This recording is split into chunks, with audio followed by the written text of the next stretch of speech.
আপনাদের প্রতি আমার অনুরোধ, জ্ঞান অর্জন ও পাঠ অভ্যাসকে যেন আপনারা জীবনের পরম দায় হিসেবে গ্রহণ করেন। অধ্যয়ন, গবেষণা ও বিচার চর্চার অভিজ্ঞতা উন্নয়নে নিজেকে সর্বক্ষণ নিয়োজিত রাখুন। কেবল কর্ম সম্পাদন নয়, বরং কর্মের উৎকর্ষ অন্বেষায় হোক আমাদের সকল প্রচেষ্টার প্রাথমিক ভিত্তি। প্রথাগত পড়াশোনার বাইরে এসে আমি আপনাদেরকে সমাজ, সংস্কৃতি, নৃতত্ত্ব, ইতিহাস, অর্থনীতি ও রাষ্ট্রচিন্তার জগতে জ্ঞানের পরিধি বিস্তৃত করতে অনুরোধ করছি।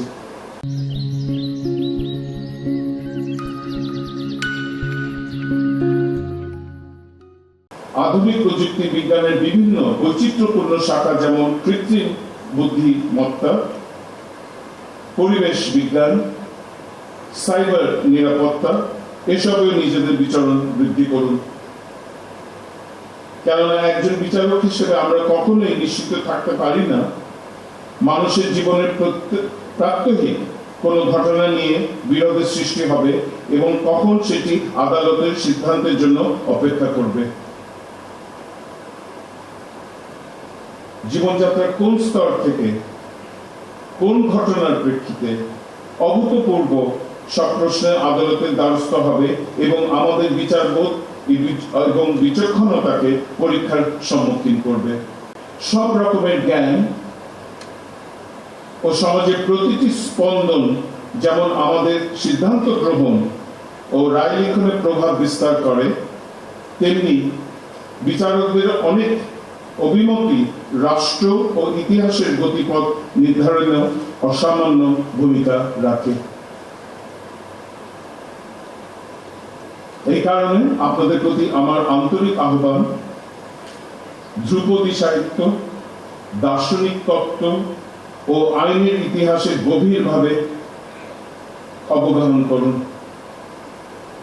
লর্ড ক্যানিং মূলত একজন গণিতের ছাত্র ছিলেন,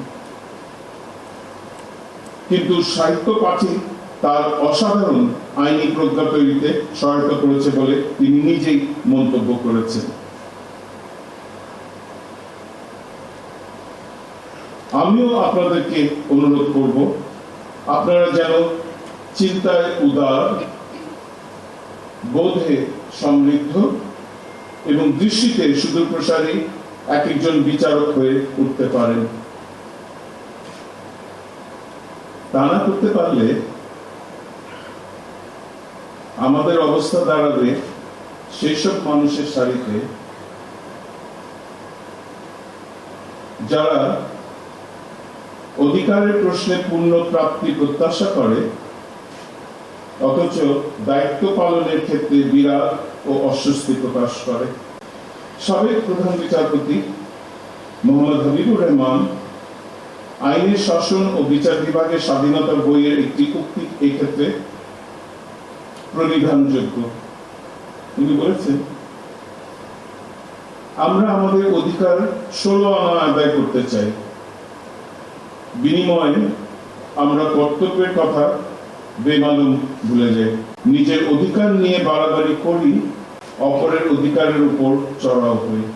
ও বৌদ্ধিক সক্ষমতা বৃদ্ধির উদ্দেশ্যে উচ্চতর শিক্ষা অর্জনে সহায়তা প্রদানের জন্য আমি প্রধান বিচারপতি স্কলারশিপ প্রতিষ্ঠার স্বপ্ন দেখেছিলাম। তবে সরকারি অর্থ বরাদ্দ, ব্যয় নির্বাহ এবং প্রাতিষ্ঠানিক নিয়ন্ত্রণের ক্ষেত্রটি সচিবালয় অধ্যাদেশ প্রণয়নের আগ পর্যন্ত সুপ্রিম কোর্টের প্রত্যক্ষ প্রশাসনিক কর্তৃত্বের আওতাধীন ছিল না। সে কারণে অল্প সময়ে এই খাতে উল্লেখযোগ্য অগ্রগতি সাধন সম্ভব হয়নি। আমার বিশ্বাস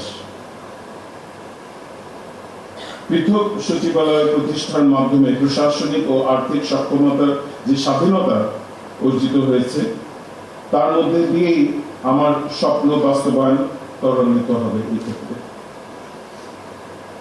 আমি আমার উত্তরসূরি প্রধান বিচারপতির নিকট বিনীতভাবে কামনা করছি জেলা আদালতের বিচারকদের দেশে বিদেশে উচ্চশিক্ষা, প্রশিক্ষণ ও একাডেমিক ফেলোশিপ গ্রহণের ক্ষেত্রে যথাযথ অনুমোদন প্রদান ও সক্রিয় উৎসাহ প্রদর্শনে তিনি উদারতা প্রদর্শন করবেন। পৃথিবী আজ সেবা খাতে অভূতপূর্ব উচ্চতা স্পর্শ করেছে। প্রযুক্তির অগ্রগতির ফলে একজন পর্যটক নেপালের পাহাড় চূড়ায় বসেও নিউ ইয়র্কে ব্যাংকিং করতে পারেন। অবাধ তথ্য প্রবাহ ও সেবাদানের অসম্ভব গতি রাষ্ট্রীয় প্রতিটি খাত, যেমন প্রশাসন থেকে শুরু করে রাজস্ব ভিত্তিক পরিষেবাগুলোকে অভিনব প্রতিযোগিতা ও চ্যালেঞ্জের মুখোমুখি করে দিয়েছে।